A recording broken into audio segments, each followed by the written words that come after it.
सभी को राधे राधे।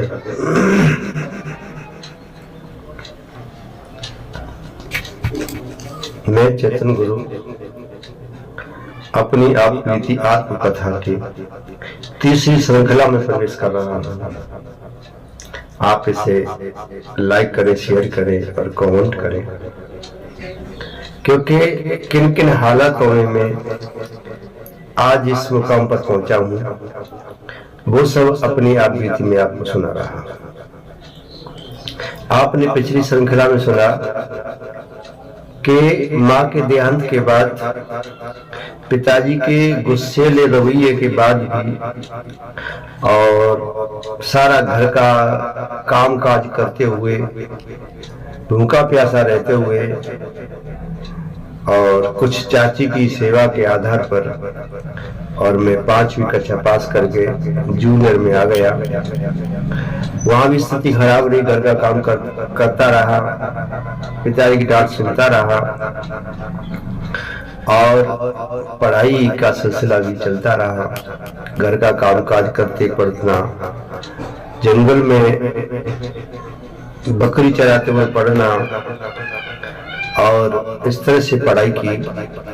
लेकिन 6वीं 7वीं में आते आते पढ़ाई का स्तर डाउन हो गया, क्योंकि बाहर ही कोई कोचिंग व्यवस्था नहीं मिली और समय समय पर पुस्तकों की व्यवस्था भी नहीं हो पाई और घर में कामकाज से भी फुर्सत नहीं हो पाई। इसीलिए पढ़ाई में मैं डाउन हो गया और अक्सर स्कूल में लेट जाने के कारण भी पिटाई होती थी, क्योंकि शाम को भोजन में बनाता था जली पतली टेढ़ी मेढ़ी रोटी अक्सर हो पाती थी और सवेरे चाची भोजन व्यवस्था बना देती थी।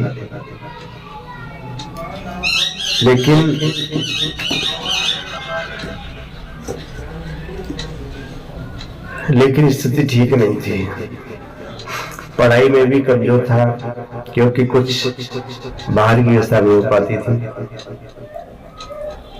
7वीं में आ गया और 8वीं में जब प्रवेश किया तो मैंने सोचा कि कुछ कोशिश की जाए तो कुछ सब्जेक्ट में और पढ़ाई की जा सकती है, जैसे इंग्लिश, भूगोल, इतिहास, इन चीजों में। तो मैंने अपने दोस्तों से गाइड मांगी और दिन रात पढ़ाई की। रात में देर रात तक पढ़ाई करता था और पिताजी कहते कि पागल हो जाएगा। यहाँ तक कि 3-4 महीने में लगातार पढ़ाई की। तो 8वीं में मैं उन सब बच्चों के साथ में था जो काबिल होशियार थे, उनके साथ में मुझे गिरा जाने लगा। कुल मिलाकर के 8वीं पास मैंने और परेशानियों के बावजूद भी पास किया, अच्छे नंबर से। गुड फर्स्ट का बोर्ड था। फिर हाई स्कूल में फर्स्ट ईयर 9th में और गांव से 15-20 किलोमीटर दूर एडमिशन किया। वहाँ फीस माफ कराई और एक पुरानी साइकिल, पुरानी किताबें और शर्ट पैजामा व्यवस्था की और वहाँ जाने लगे। तो वहाँ भी अक्सर यही होता था कि लेट पहुँचने से पिटाई होती थी, क्योंकि वहाँ पे प्रिंसिपल साहब बड़े हार्ड थे। और उसके बाद वहाँ भी 9th पास किया। ऐसे ही कि बासी रोटी खा के जाओ चाय से और आके खाना खाओ। कभी कभार भूखा भी रहना पड़ता था, क्योंकि चाची पर भी बहुत काम होते थे। वो कभी कभार नहीं भोजन बनाती थी तो दिक्कतें आ जाती थी। तो हाई स्कूल कहीं दूसरे गांव में बोर्ड एग्जाम थे, वहाँ पास किया तो अच्छे नंबर से पास हुआ। फर्स्ट ईयर में 11वीं में एडमिशन एक कॉलेज थी जो बिल्कुल 3rd क्लास कॉलेज, हंगामा उधम हुआ था, पढ़ाई नहीं होती थी। तो वहाँ से फर्स्ट ईयर और इंटर पास किया। आगे की पढ़ाई कोई बिल्कुल नहीं हो पाई, कोई डिप्लोमा नहीं, कोई कोर्स नहीं। और समस्या थी क्या किया जाए, कहाँ जाए, कैसे करें। घर में तो पहले होती थी। तो बल्लभगढ़ में मेरे पिताजी की बुआ थी, तो वहाँ कैसे भी वहाँ चले गए। वहाँ हम कभी इधर फैक्ट्री में, कभी उधर फैक्ट्री में काम किया, लेकिन वहाँ भी कोई रिस्पॉन्स नहीं मिला। हाँ 2 साल निकल गई। वहां से फिर तुम्हारे दिल्ली विल्ली चले गए, वहां हमने बस बोर्ड का काम किया और ऐसे भटकते रहे। आखिर में कोई भी कामयाबी हासिल नहीं हुई। फिर इधर घर लोग बुलाते थे तो क्या करें, घर नहीं आए, क्योंकि सोचते थे कि काश पूछेंगे क्या कमाया, तो कुछ कमाए नहीं तो क्या कहेंगे, तो इसलिए नहीं आते थे। दादाजी गए तो वो जबरन ले आए, तो हम मथुरा स्टेशन तक आए, लेकिन हम गाड़ी से नहीं उतरे और आगे हम गाड़ी में चले गए और दादाजी इंतजार करते करते घर आ गए और घर उनसे बहुत कलेश हुआ।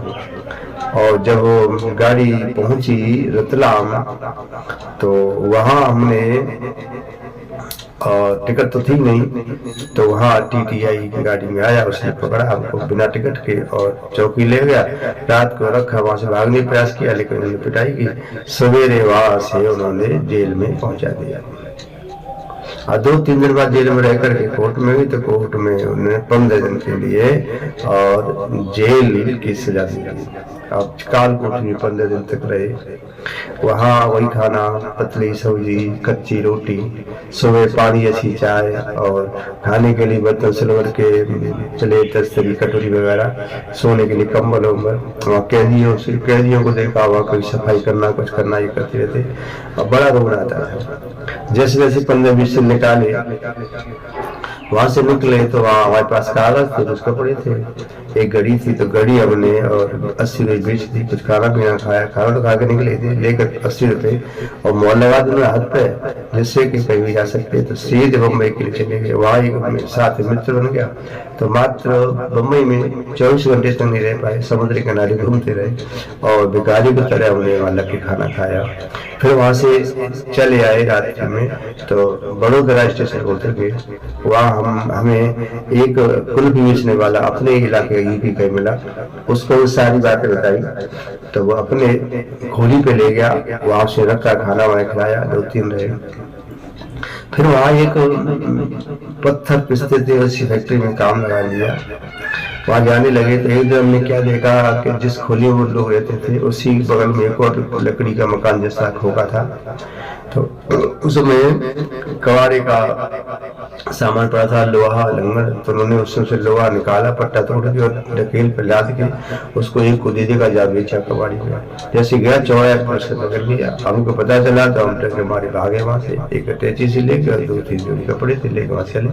जब फैक्ट्री में काम करते तो वहाँ एक बंदा काम करता था, उससे हमारी थोड़ी मित्रता सी हो गई थी, उससे हमने सारी बात बताई। तो उसने कहा अच्छा है तो क्या करोगे, कैसा है, हम जाएंगे। तो उसने फिर बेचारे ने फैक्ट्री से पैसे दिलवाए लेकिन दिए नहीं, तो उसे अपनी जेब से किराया वाला दे करके और टिकट देकर स्टेशन से आया, बिठा के हमको और चला गया। तो हम फिर मथुरा आ गए। मथुरा से दाऊदी से गाँव आए। तो गाँव जैसे ही आए तो सब लोगों के मुख पे प्रसन्नता थी आ गया, क्योंकि जब हम जा रहे थे तो जब जेल से निकले थे तो बम्बई के लिए गए, तो हमने लिख दिया कि ये कदम न जाने कहाँ रुकेंगे। तो सलिता इनको हो गई थी कि हमारा नहीं जिंदा है। तो ऐसे लोग देखने आए जैसे कोई नई दुल्हन देख नहीं पाते। खुशी तो थी। इधर पिताजी की हालत बड़ी खराब थी, वो कवितांतरकों के शान पे जाते आते थे, परेशान भी रहे। और दादाजी को तो हालत खराब थी, उनको तो काला इतना होता था।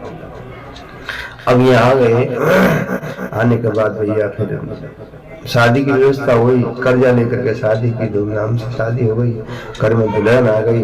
अब घर में दुल्हन आई तो उससे पत्नी में मन भर लग गया, आपने बाहर जाने की व्यवस्था कहीं, क्या करे क्या न करे। छोटा भाई था रामेश्वर, उसने बहुत बड़ी अच्छी समय से व्यवस्था किया है, तो वो रोहतक काम करता था, उसके साथ में वहाँ रोहतक चले, 1 महीने वहाँ काम किया, पेटी काम होता था, वहाँ करते रहे। कुछ पैसे 1000-2000 रुपये पैसे आए, तो वहाँ से फिर हमने सोई का सामान लिया और रक्षाबंधन पे चले गए ससुराल, और वहां से फिर पत्नी को ले आए घर पे। अब काम कहाँ करे, कहाँ जाने को मन नहीं कर रहा। पत्नी को एक तरफ पैसा, दूसरे पत्नी। अब देखा तो 15-20 किलोमीटर एक साराबाद शहर है, वहाँ बसों का काम होता था, वहाँ हम रोजाना साइकिल से जाने लगे। 1 महीना हमने निकाल दिया।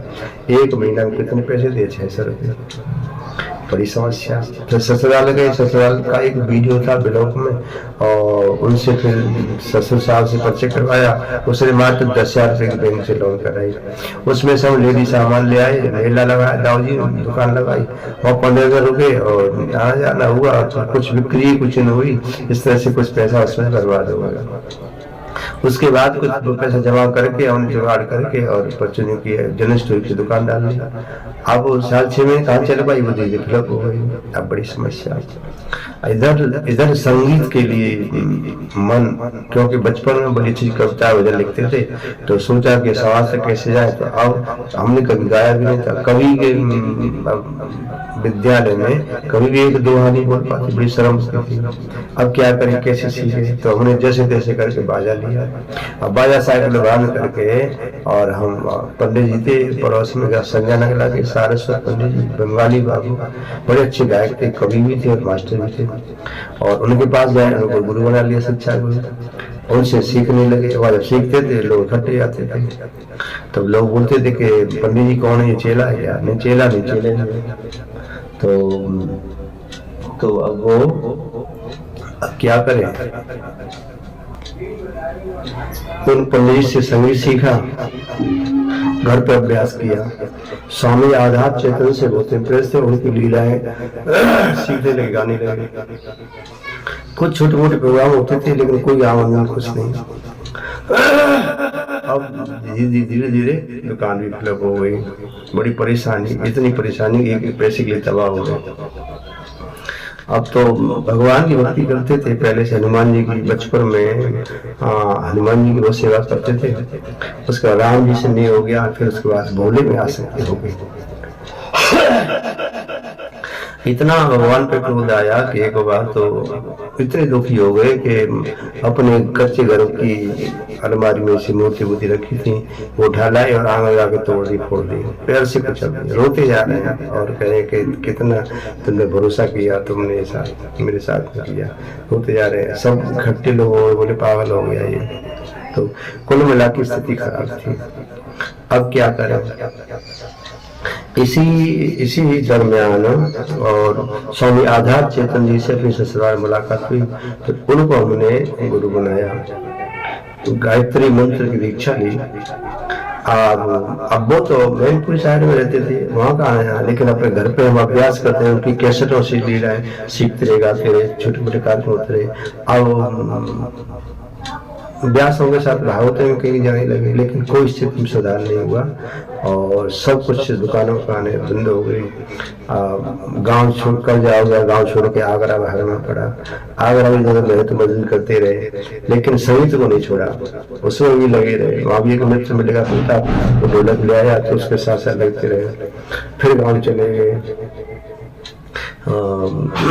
महीनों तक दादाजी की कोठी पर भी रहे, और उसके बाद फिर गांव में फिर पैसे को जुगाड़ करके दुकानदारी, पेट की दुकानदारी, हौजरी की दुकान पेट में लगाना और प्रकार में हो जाना। व्यासों के साथ जाते कुछ मिलता था।